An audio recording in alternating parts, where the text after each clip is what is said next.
আসসালামু আলাইকুম রহমতুল্লাহ। কেমন আছেন সকলেই? আশা করি সকলেই ভালো আছেন।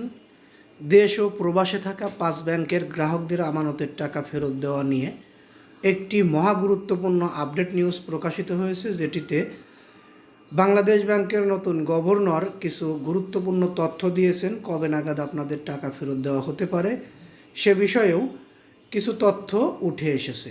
ধৈর্য সহকারে পুরো নিউজটি শুনলে বিস্তারিত বুঝতে পারবেন। আমানতকারীদের অপরাধ নেই, অপরাধ ব্যাংক লুটেদের, বললেন গভর্নর।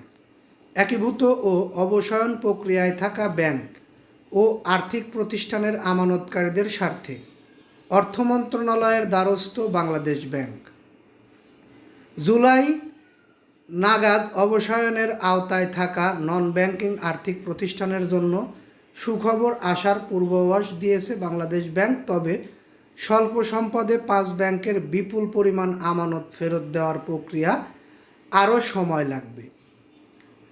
এখন বিষয়টি হচ্ছে, আমানতকারীদের টাকা ফেরত দিতে যদি বেশি সময় লাগে, তাহলে এই আমানতকারীরা অতীব গুরুত্বপূর্ণ সময়ে বিশাল প্রয়োজনের ক্ষেত্রে তাদের টাকার যোগান আসবে কোথা থেকে? আমরা জানি 5 ব্যাংক একীভূত হওয়ার পরে সর্বোচ্চ 2 লক্ষ টাকা পর্যন্ত আমানতকারীদের আমানতের টাকা ফেরত দেওয়া হয়েছে। বাদবাকি টাকা ফেরত দেওয়ার এখনও পর্যন্ত কোনো সিদ্ধান্ত আসেনি।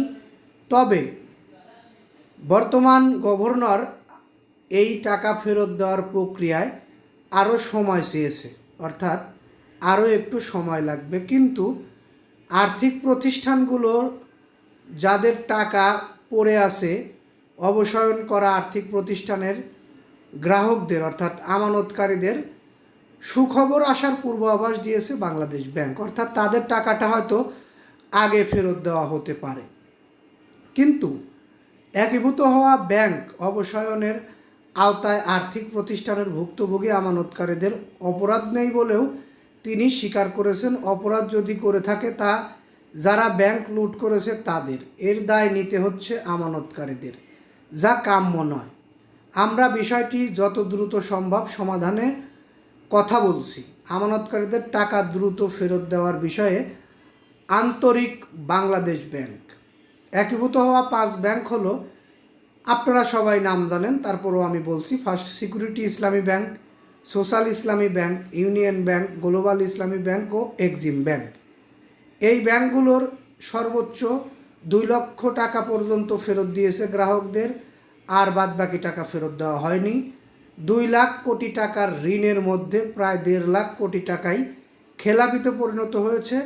এর বিপরীতে 5 ব্যাংক একীভূত করায় সরকারের বিনিয়োগ 20,000 কোটি টাকা, অর্থাৎ সরকারও এই ব্যাংকে 20,000 কোটি টাকা বিনিয়োগ করেছে। তবে আশ্বাসের বিষয় হচ্ছে, গভর্নর বলেছে অতি দ্রুতই এর একটি সমাধান হবে।